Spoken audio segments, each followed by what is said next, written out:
ที่เท่าไหร่ต่อละจังหวัดแล้วก็มารวมเป็นเปอร์เซ็นต์ที่ท่านประหลัดจะเป็นประธานในการประชุมผมเรียนอย่างนี้ครับว่าการขึ้นกลางฤดูกลางปีเนี่ยน้อยประเทศที่ทำกันเหตุผลเพราะว่าบริษัทต้องตั้งงบปีงบไตรมาสภาษีผลประกอบการโบนัสแล้วเราอยู่ระหว่างกลางปีมาขึ้นปุ๊บระบบงบประมาณที่ตั้งไว้ต่อไตรมาสต่อควอเตอร์ก็เปลี่ยนเพี้ยนหมดเขาถึงประกาศใช้ณวันที่1 มกราเป็นหลักแต่ประชุมเสร็จก่อนได้ขณะที่นายบุญชอบสุทธมนัสวงศ์ปลัดกระทรวงแรงงานในฐานะประธานคณะกรรมการค่าจ้างเปิดเผยว่าปลายเดือนมิถุนายนนี้หรือช้าสุดไม่เกินต้นสัปดาห์แรกของเดือนกรกฎาคมที่จะถึงนี้คณะกรรมการค่าจ้างจังหวัด77จังหวัดจะมีสรุปเคาะตัวเลขค่าจ้างขั้นต่ำทั่วประเทศก่อนที่จะเสนอมาที่ส่วนกลางเพื่อนำเข้าคณะกรรมการค่าจ้างชุดใหญ่ซึ่งแต่ละจังหวัดจะปรับขึ้นไม่เท่ากันเนื่องจากต้องพิจารณาจากหลายปัจจัยเช่นเงินเฟ้อค่าครองชีพส่วนการปรับขึ้นค่าจ้างขั้นต่ำจะทำให้ลูกจ้างคนไทยได้รับประโยชน์ประมาณ2 ล้านคนรัฐมนตรีประจำสำนักนายกรัฐมนตรีเน้นย้ำสคบ.กรณีร้านดารุมะซูชิขายวอชเชอร์หากพบการหลอกลวงผู้บริโภคให้บังคับใช้กฎหมายอย่างเด็ดขาดขณะที่รัฐมนตรีว่าการกระทรวงแรงงานสั่งการให้เร่งตรวจสอบช่วยคุ้มครองสิทธิลูกจ้างหลังถูกลอยแพทั้ง27สาขานายอนุชานาคาสายรัฐมนตรีประจำสำนักนายกรัฐมนตรีในฐานะประธานกรรมการคุ้มครองผู้บริโภคเปิดเผยความคืบหน้ากรณีร้านดารุมะซูชิที่ได้จำหน่ายวอเชอร์รับประทานอาหารให้แก่ผู้บริโภคจนได้รับความนิยมจากประชาชนเป็นจำนวนมากต่อมาภายหลังพบว่าร้านดารุมะซูชิซึ่งมีจำนวนหลายสาขาได้ปิดตัวลงกระทันหันจึงเป็นเหตุให้ผู้บริโภคที่ได้ซื้อวอเชอร์รับประทานอาหารกับร้านดังกล่าวได้รับความเสียหายเป็นจำนวนมากสำนักงานคณะกรรมการคุ้มครองผู้บริโภคหรือสคบ.จึงได้ตรวจสอบพบว่าปัจจุบันมีผู้บริโภคร้องเรียนเกี่ยวกับกรณีดังกล่าวต่อสคบ.จำนวน481รายโดยมีมูลค่าเสียหายประมาณ 800,000 กว่าบาทมีกลุ่มผู้เสียหาย3กลุ่มดังนี้กลุ่มของผู้บริโภคที่ซื้อมาเพื่อบริโภคโดยตรงผู้ที่ซื้อแฟรนไชส์มาดำเนินกิจการและผู้ที่ซื้อคูปองเพื่อนำไปจำหน่ายต่อสำหรับข้อมูลที่ตรวจสอบจากระบบของเว็บไซต์มีผู้ใช้บริการวอเชอร์กว่า 600,000 ใบมูลค่าประมาณ127ล้านบาทมีผู้ซื้อจำนวน 33,000 รายและจำนวนวอเชอร์ที่ยังไม่ได้ใช้ประมาณ 130,000 ใบมูลค่าเกือบ30ล้านบาท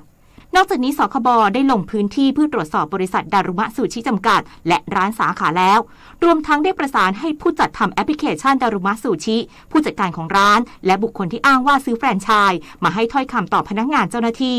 พร้อมกันนี้ทำหนังสือถึงสำนักงานตรวจคนเข้าเมืองเพื่อขอข้อมูลเดินทางเข้าออกของคณะกรรมการผู้มีอำนาจลงนามผูกพันบริษัทและกรมพัฒนาธุรกิจการค้าเพื่อขอข้อมูลผู้ถือหุ้นทั้งนี้ได้รับทราบจากสำนักงานตรวจคนเข้าเมืองว่ากรรมการผู้มีอำนาจลงนามได้เดินทางออกนอกประเทศเมื่อวันที่17มิถุนายนที่ผ่านมาจึงได้มอบหมายให้สคบ.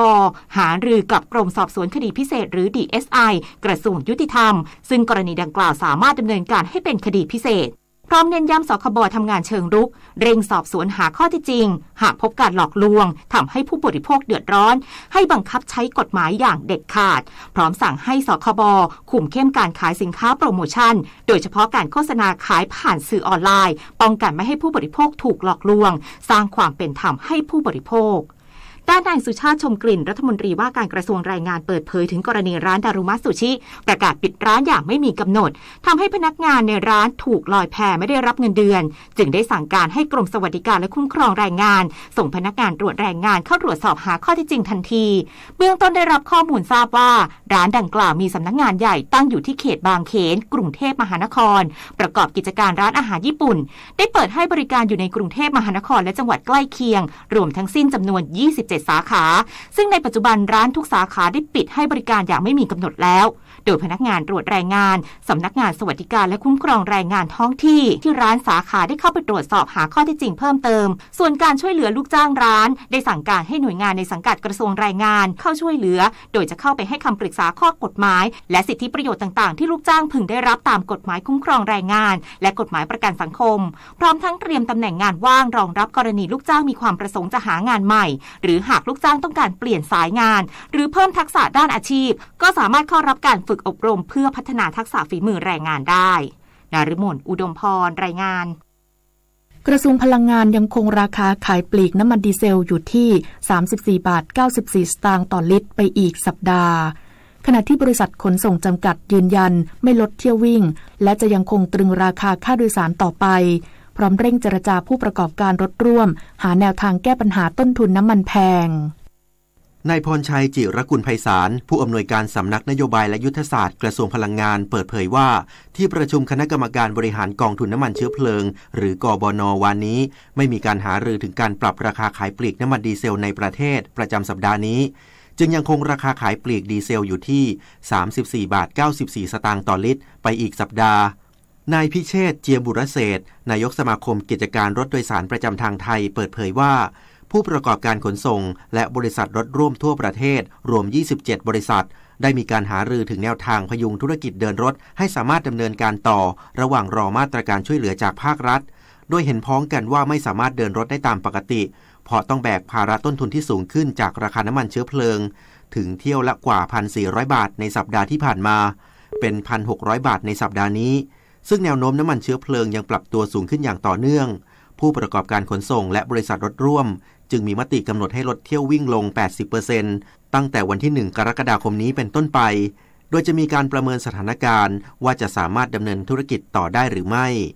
การลดเที่ยววิ่งลง 80% ในครั้งนี้อาจส่งผลกระทบต่อผู้เดินทางแต่เนื่องจากเป็นความจำเป็นเพราะผู้ประกอบการไม่สามารถแบกรับต้นทุนน้ำมันต่อไปได้เพราะอัตราค่าโดยสารปัจจุบันเป็นอัตราที่ใช้เมื่อปี 2562 ขณะที่ปัจจุบันราคาน้ำมันเชื้อเพลิงปรับอยู่ที่ลิตรละ 35 บาทและยังมีแนวโน้มเพิ่มสูงขึ้นอย่างต่อเนื่องดังนั้นหากคณะกรรมการควบคุมขนส่งทางบกกลางไม่นำอัตราโครงสร้างค่าโดยสารตามมติคณะกรรมการควบคุมขนส่งทางบกกลางเมื่อปี 2548 มาใช้ผู้ประกอบการคงต้องประกาศหยุดเดินรถในที่สุดครับด้านนายสัญลักษณ์ปันวัฒนาลิขิตกรรมการผู้จัดการใหญ่บริษัทขนส่งจำกัดหรือบขส.เปิดเผยถึงกรณีที่ผู้ประกอบการรถร่วมบริการเตรียมปรับลดเที่ยววิ่งลง 80% ตั้งแต่วันที่ 1 กรกฎาคมนี้เป็นต้นไปเนื่องจากได้รับผลกระทบจากต้นทุนน้ำมันที่ปรับตัวสูงขึ้นว่าบขส.เข้าใจและเห็นใจผู้ประกอบการรถร่วมที่ต้องแบกรับภาระต้นทุนน้ำมันที่ปรับตัวสูงขึ้นโดยพร้อมจะหารือร่วมกับผู้ประกอบการรถร่วมเพื่อหาแนวทางหรือมาตรการในการปรับการเดินรถและเที่ยววิ่งให้สอดคล้องกับความต้องการเดินทางของประชาชนเพื่อช่วยบรรเทาความเดือดร้อนให้แก่ประชาชนอย่างไรก็ตามในส่วนของการให้บริการของบขส.ยังคงเปิดให้บริการเดินรถตามปกติทางเส้นทางภายในประเทศและระหว่างประเทศรวมทั้งจะตรึงราคาค่าโดยสารต่อไปอีกซึ่งเป็นไปตามข้อสั่งการและนโยบายของรัฐบาลและกระทรวงคมนาคมในการอำนวยความสะดวกและแบ่งเบาภาระค่าครองชีพให้แก่ประชาชน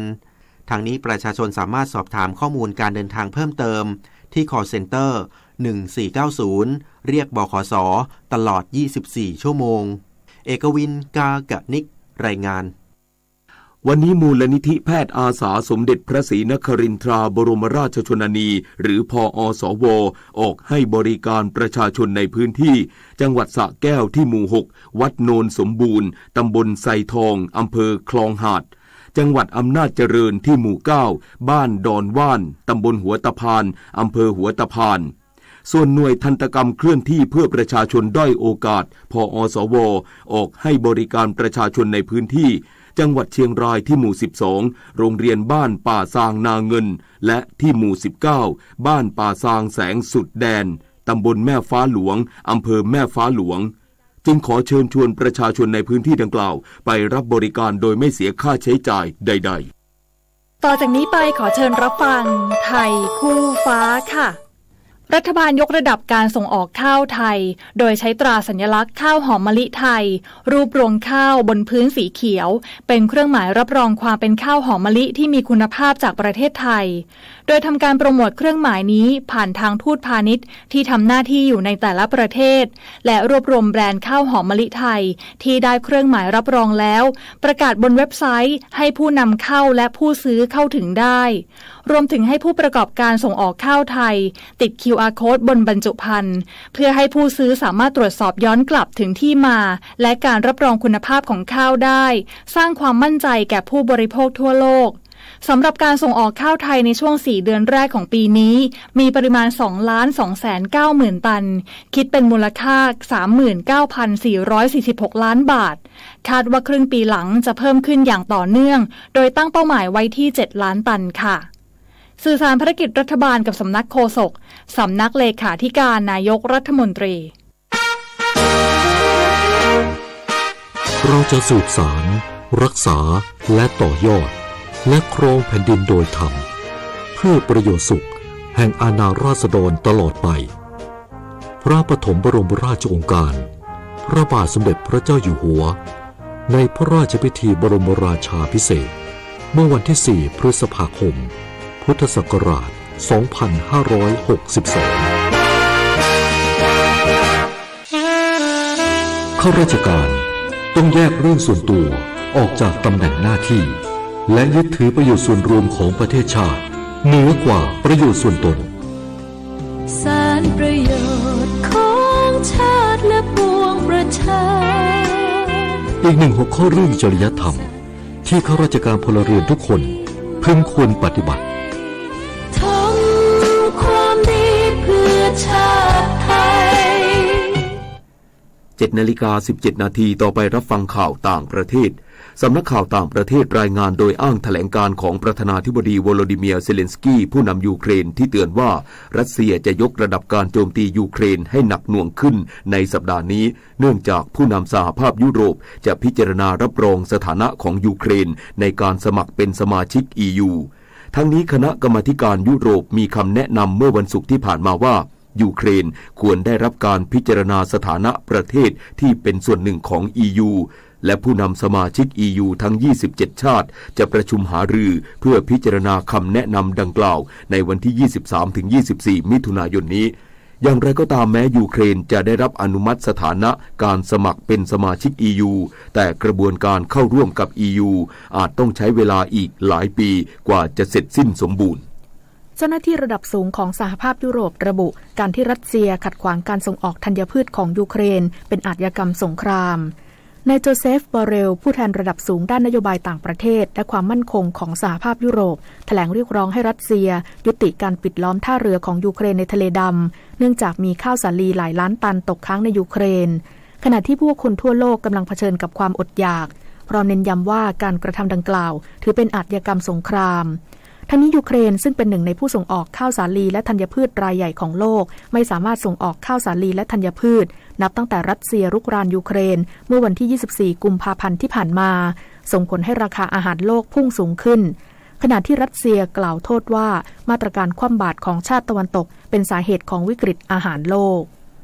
สำนักงานศุลกากรของจีนเปิดเผยว่าเกาหลีเหนือระงับการนำเข้าหน้ากากอนามัยเครื่องวัดอุณหภูมิถุงมือยางทางการแพทย์เครื่องช่วยหายใจและวัคซีนโควิด -19 จากจีนในเดือนพฤษภาคมหลังจากช่วงเดือนมกราคมถึงเมษายนที่ผ่านมาเกาหลีเหนือนำเข้าอุปกรณ์ป้องกันโรคโควิด -19 จำนวนมหาศาลจากจีนทั้งนี้สำนักข่าว KCNA ของทางการเกาหลีเหนือรายงานว่ายอดผู้ป่วยที่มีอาการไข้สูงรายวันในเกาหลีเหนือลดลงอย่างต่อเนื่องนับตั้งแต่เกาหลีเหนือยอมรับเป็นครั้งแรกเมื่อช่วงกลางเดือนพฤษภาคมที่ผ่านมาว่ากำลังต่อสู้กับการระบาดของโรคโควิด -19 อย่างไรก็ตามยังคงไม่มีการเปิดเผยจำนวนที่แท้จริงของผู้ติดเชื้อโรคโควิด -19 ในเกาหลีเหนือสำนักข่าวต่างประเทศรายงานว่าทางการอินโดนีเซียหวังว่าจะสามารถบรรลุข้อตกลงส่งออกไก่ให้สิงคโปร์หลังมาเลเซียยังคงมีข้อจำกัดในการส่งออกไก่เจ้าหน้าที่ระดับสูงของกระทรวงประสานงานด้านเศรษฐกิจของอินโดนีเซียเปิดเผยว่าอินโดนีเซียดำเนินการเจรจาอย่างเป็นขั้นเป็นตอนกับทางการสิงคโปร์และหวังว่าจะเริ่มส่งออกไก่ให้สิงคโปร์ได้ภายในเดือนนี้ต่อไปรับฟังข่าวกีฬาค่ะการแข่งขันวอลเลย์บอลเนชั่นลีกจบ2สัปดาห์ทีมวอลเลย์บอลสาวไทยมีสถิติชนะ4แพ้4มี12คะแนนอยู่อันดับ8ตารางคะแนนโค้ชด่วนดนัยศรีวัชระเมธากุลหัวหน้าผู้ฝึกสอนเปิดเผยว่าจากนี้ทีมสาวไทยจะมีเวลาพัก1สัปดาห์ได้ฟื้นตัวทั้งร่างกายและจิตใจยืนยันว่าสนามหน้าจะมีผู้เล่นกลับมาครบทีมแน่นอนโดยสัปดาห์ที่3ที่ประเทศบังกาเลียวันที่29มิถุนายนถึง3กรกฎาคมทีมตบสาวไทยเตรียมพบกับเกาหลีใต้ทีมอันดับสุดท้ายที่แพ้หมดวันที่29มิถุนายน ต่อด้วยพบโดมินิกันอันดับ10วันที่30มิถุนายนจากนั้นวันที่2กรกฎาคมพบบราซิลทีมอันดับ3และวันที่3กรกฎาคมพบอิตาลีอันดับ4เพื่อลุ้นผ่านไปได้ในรอบ8ทีมสุดท้ายต่อไปนายพิพัฒน์รัชกิจประการรัฐมนตรีว่าการกระทรวงการท่องเที่ยวและกีฬาเป็นประธานพิธีเปิดงานแถลงข่าวเปิดรับสมัครวิ่งเทรลดอยอินทนนท์2022 Thailand by UTMB ซึ่งจัดแข่งขันระหว่างวันที่8ถึง11ธันวาคมณอุทยานแห่งชาติดอยอินทนนท์จังหวัดเชียงใหม่และหวังว่าจะถูกยกระดับให้เป็นรายการเมเจอร์มีนักกีฬาต่างชาติและนักกีฬาในประเทศสนใจเข้าร่วมการแข่งขันจำนวนมากเป็นการกระตุ้นเศรษฐกิจผ่านการท่องเที่ยวเชิงกีฬาการแข่งขันมี6ระยะทางสูงสุดคือ170กิโลเมตรความสูงสะสม 10,045 เมตร112กิโลเมตรความสูงสะสม 6,600 เมตร55กิโลเมตรความสูงสะสม 3,186 เมตร24กิโลเมตรความสูงสะสม 1,067 เมตรผู้สนใจสมัครเข้าแข่งขันได้ที่โฮมเพจ intanon.utmb.world สมาคมกีฬาฟุตบอลแห่งประเทศไทยร่วมกับบริษัทไทยลีกจำกัดพร้อมด้วยฝ่ายเทคนิคทีมชาติและหัวหน้าผู้ฝึกสอนร่วมประชุมเพื่อจัดวางโปรแกรมการแข่งขันฟุตบอลลีกภายในประเทศฤดูกาล 2022-2023 ให้สอดคล้องกับโปรแกรมทีมชาติในการเก็บตัวเข้าสู่รายการแข่งขันระดับนานาชาตินำโดยนายพาทิตสุภพงศ์เลขาธิการสมาคมนายกรวีปริศนานันทกุลรักษาการประธานบริษัทไทยลีกจำกัดพร้อมด้วยมาโนโพกิ้งหัวหน้าผู้ฝึกสอนทีมชาติไทยชุดใหญ่ซันบาดอร์บาเลโลกาเซียหัวหน้าผู้ฝึกสอนทีมชุดอายุไม่เกิน19ปีพิภพอ่อนโมหัวหน้าผู้ฝึกสอนรุ่นอายุไม่เกิน16ปีและทีมสตาฟโค้ชเพื่อวางโปรแกรมฟุตบอลลีกให้มีความเหมาะสมและมีช่วงเวลาให้กับทีมชาติไทยทุกชุดเตรียมพร้อมสำหรับทำการแข่งขันที่เหมาะสมพร้อมกับได้วางกรอบทีมชาติไทยชุดใหญ่ก่อนเกมชิงแชมป์อาเซียนมิตซูบิชิอิเล็กทริกคัพ 2022 ตามที่มาโนโพกิ้งหัวหน้าผู้ฝึกสอนต้องการกอล์ฟหญิงไมเจอร์ LPGA คลาสสิกที่สหรัฐอเมริกาโปรจีนอาทยาธิติกุลทำผลงานดีสุดจบอันดับ5ได้เงินรางวัลประมาณ 2,600,000 บาทซึ่งสัปดาห์นี้จะเป็นรายการใหญ่ KPMG Women PGA Championship วันที่ 23-26 มิถุนายนที่แมริแลนด์ชิงเงินรางวัล $4,500,000 ดอลลาร์สหรัฐหรือประมาณ149 ล้านบาทพงษ์เกษมสมศุขรายงานต่อไปเป็นพยากรณ์อากาศกรมอุตุนิยมวิทยาพยากรณ์อากาศ24ชั่วโมงข้างหน้ามรสุมตะวันตกเฉียงใต้ที่พัดปกคลุมทะเลอันดามันประเทศไทยและอ่าวไทยมีกำลังอ่อนแต่ยังคงมีฝนฟ้าคะนองเกิดขึ้นได้บางพื้นที่และมีลมกระโชกแรงบางแห่งบริเวณภาคตะวันออกเฉียงเหนือและภาคกลางขอให้ประชาชนระมัดระวังอันตรายจากฝนฟ้าคะนองและลมกระโชกแรงไว้ด้วยส่วนคลื่นลมบริเวณทะเลอันดามันและอ่าวไทยมีกำลังอ่อนโดยมีคลื่นสูงประมาณ1เมตรบริเวณที่มีฝนฟ้าคะนองคลื่นสูงมากกว่า1เมตรขอให้ชาวเรือบริเวณดังกล่าวเดินเรือด้วยความระมัดระวังในบริเวณที่มีฝนฟ้าคะนองไว้ด้วยพยากรณ์อากาศตั้งแต่เช้าวันนี้จนถึงเช้าวันพรุ่งนี้ภาคเหนือมีฝนฟ้าคะนอง40%ของพื้นที่ส่วนมากบริเวณจังหวัดแม่ฮ่องสอนเชียงใหม่ตากสุโขทัยกำแพงเพชรพิจิตรพิษณุโลกและเพชรบูรณ์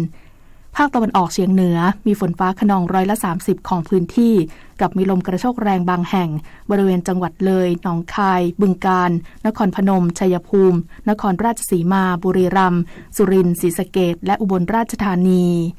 ภาคกลางมีฝนฟ้าคะนอง40%ของพื้นที่กับมีลมกระโชกแรงบางแห่งบริเวณจังหวัดนครสวรรค์อุทัยธานีกาญจนบุรีสุพรรณบุรีลพบุรีและสระบุรีภาคตะวันออกมีฝนฟ้าคะนอง30%ของพื้นที่ลมตะวันตกเฉียงใต้ความเร็ว 15-30 กิโลเมตรต่อชั่วโมงทะเลมีคลื่นสูงประมาณ1เมตรบริเวณที่มีฝนฟ้าคะนองคลื่นสูงมากกว่า1เมตรภาคใต้ฝั่งตะวันออกมีฝนฟ้าคะนอง40%ของพื้นที่ส่วนมากบริเวณจังหวัดเพชรบุรีสุราษฎร์ธานีนครศรีธรรมราชพัทลุงสงขลาปัตตานียะลาและนราธิวาสลมตะวันตกเฉียงใต้ความเร็ว 15-30 กิโลเมตรต่อชั่วโมงทะเลมีคลื่นสูงประมาณ1เมตรบริเวณที่มีฝนฟ้าคะนองคลื่นสูงมากกว่า1เมตรภาคใต้ฝั่งตะวันตกมีฝนฟ้าคะนอง40%ของพื้นที่ส่วนมากบริเวณจังหวัดพังงาภูเก็ตตรังและสตูลลมตะวันตกเฉียงใต้ความเร็ว 15-30 กิโลเมตรต่อชั่วโมงทะเลมีคลื่นสูงประมาณ1เมตรบริเวณที่มีฝนฟ้าคะนองคลื่นสูงมากกว่า1เมตรกรุงเทพมหานครและปริมณฑลมีฝนฟ้าคะนอง40%ของพื้นที่ส่วนมากในระหว่างบ่ายถึงค่ำสภาวะระดับน้ำในแม่น้ำเจ้าพระยาที่หน้ากองบัญชาการกองทัพเรือ คำนวณโดยกรมอุทกศาสตร์กองทัพเรือวันนี้น้ำขึ้นเต็มที่เวลา 1:05 นาทีสูงกว่าระดับทะเลปานกลาง1เมตร13เซนติเมตรและเวลา 10:34 นาทีสูงกว่าระดับทะเลปานกลาง48เซนติเมตรน้ำลงเต็มที่เวลา 7:09 นาทีต่ำกว่าระดับทะเลปานกลาง28เซนติเมตรและเวลา 18:02 นาทีสูงกว่าระดับทะเลปานกลาง62เซนติเมตรวันนี้ที่ประภาคารกาญจนาภิเษกแหลมพรหมเทพจังหวัดภูเก็ตดวงอาทิตย์ตกเวลา 18:46 นาทีกรุงเทพมหานครดวงอาทิตย์ตกเวลา 18:48 นาทีขณะที่เมื่อวานนี้กรมฝนหลวงและการบินเกษตรได้ขึ้นบินปฏิบัติการฝนหลวงจำนวน5หน่วยปฏิบัติการช่วยเหลือพื้นที่การเกษตรที่ขาดแคลนน้ำบางส่วนของจังหวัดเชียงใหม่อุทัยธานีชัยนาทนครสวรรค์กาญจนบุรีสุพรรณบุรีจันทบุรีและเพิ่มปริมาณน้ำเก็บกักให้กับเขื่อนภูมิพลจังหวัดตาก1 นาทีกับกปท.พฤติกรรมการขับรถของผู้หญิงที่เสี่ยงต่อการเกิดอุบัติเหตุซึ่งควรหลีกเลี่ยงได้แก่การทำกิจกรรมอื่นในขณะขับรถเช่นการแต่งหน้าขณะรถติดซึ่งทำให้ขาดสมาธิในการขับขี่ที่ปลอดภัยนอกจากนี้การขาดความรู้ด้านกลไกการทำงานของเครื่องยนต์ในเบื้องต้นไม่เข้าใจสัญญาณไฟบนหน้าปัดรถและขาดทักษะในการแก้ไขปัญหาฉุกเฉินซึ่งล้วนเป็นสิ่งที่ผู้ขับขี่ควรจะเรียนรู้เพื่อการขับรถที่ปลอดภัยนอกจากนี้ผู้ขับขี่บางรายอาจจะขาดการจัดระเบียบสิ่งของในรถโดยอาจจะวางสิ่งของที่กลิ้งได้อย่างเช่นรองเท้าขวดน้ำตลับแป้งลิปสติกไว้บนตักในขณะขับรถหรือใต้เบาะคนขับเมื่อต้องหยุดรถกระทันหันสิ่งของเหล่านี้อาจจะเข้าไปติดใต้แป้นเบรกทำให้เกิดอุบัติเหตุร้ายแรงได้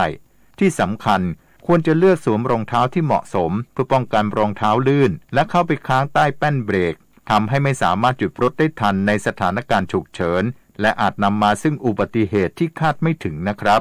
ด้วยความปรารถนาดีจากกรมประชาสัมพันธ์และกองทุนเพื่อความปลอดภัยในการใช้รถใช้ถนนกรมการขนส่งทางบกกระทรวงคมนาคมรู้รักภาษาไทยโดยความร่วมมือของสำนักงานราชบัณฑิตยสภาและกรมประชาสัมพันธ์วันนี้เสนอคำว่าถอนทุนคำว่าถอนทุนเป็นคำผสมประกอบด้วยคำว่าถอนซึ่งหมายถึงเอากลับคืนไปกับคำว่าทุนซึ่งหมายถึงเงินหรือทรัพย์สินอย่างอื่นที่ใช้ไปเพื่อให้ได้ผลประโยชน์ตอบแทนหรือตั้งไว้สำหรับดำเนินกิจการเพื่อหาผลกำไรคำว่าถอนทุนใช้ในความหมายตรงๆหมายถึงเอาเงินทุนกลับไปหรือยุติการลงทุนเช่นพอเห็นว่าสถานการณ์ไม่ดีในทุนต่างชาติก็ถอนทุนหนีถอนทุนอาจ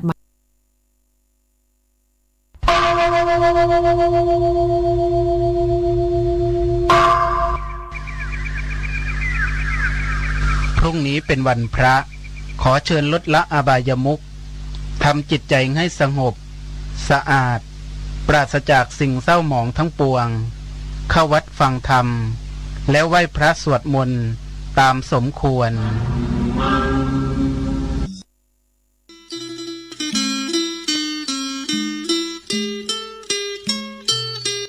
ข่าวสารเพื่อการประชาสัมพันธ์พิธีมหามงคลเริ่มต้นปฐมฤกษ์สร้างวัดใหม่เบิกฟ้าเปิดดินเพื่อถิ่นเหล่ามนทาสักการะเทวาบอกกล่าวแม่ธรณีพระภูมิเจ้าที่อารามแห่งใหม่นี้ตรงกับวันที่23มิถุนายนพุทธศักราช2565เวลา 9:39 นาทีบ้านเราเป้าหมู่ที่3ตำบลดอยหล่ออำเภอดอยหล่อจังหวัดเชียงใหม่กำหนดการ22มิถุนายนตกแต่งดา 19 นาฬิกาทำวัดสวดมนต์เจริญพระพุทธมนต์ปฏิบัติสมาธิภาวนาสนทนาธรรมตามเวลา23มิถุนายน 7 นาฬิกาทำบุญตักบาตรทำบุญถวายทานขันข้าวให้บรรพบุรุษเทวาอารักษ์พระแม่ธรณีเวลา 8:39 นาทีก็มีพิธีบวงสรวงเบิกฟ้าเปิดดินสักการะสิ่งศักดิ์สิทธิ์เทวาอารักษ์หมู่ยักษ์กุมพันธ์เวลา 9:39 นาทีพิธีเจริญพุทธมนต์พระสงฆ์9รูปปลูกต้นไม้ต้นมณฑาทอดผ้าป่าสร้างวัดใหม่ 11 นาฬิกาถวายภัตตาหารเพลแด่พระสงฆ์เป็นเสร็จพิธีขอเชิญท่านร่วมในพิธีมหามงคลปฐมฤกษ์สร้างวัดใหม่บ้านเราเป้าหมู่ที่3ตำบลดอยหล่ออำเภอดอยหล่อจังหวัดเชียงใหม่ร่วมบุญร่วมกุศลนี้ตามวันเวลาดังกล่าวโดยพร้อมเพรียงกัน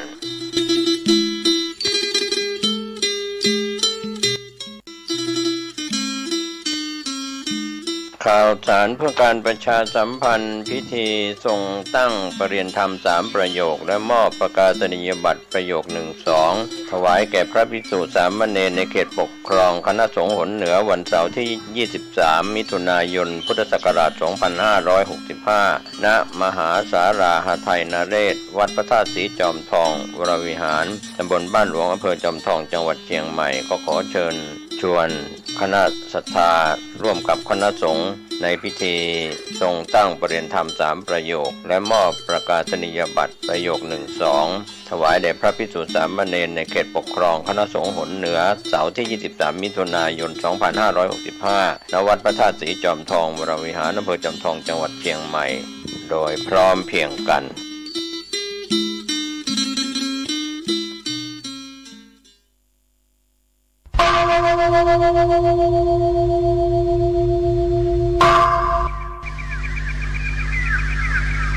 พรุ่งนี้เป็นวันพระขอเชิญลดละอบายมุขทำจิตใจให้สงบสะอาดปราศจากสิ่งเศร้าหมองทั้งปวงเข้าวัดฟังธรรมแล้วไหว้พระสวดมนต์ตามสมควร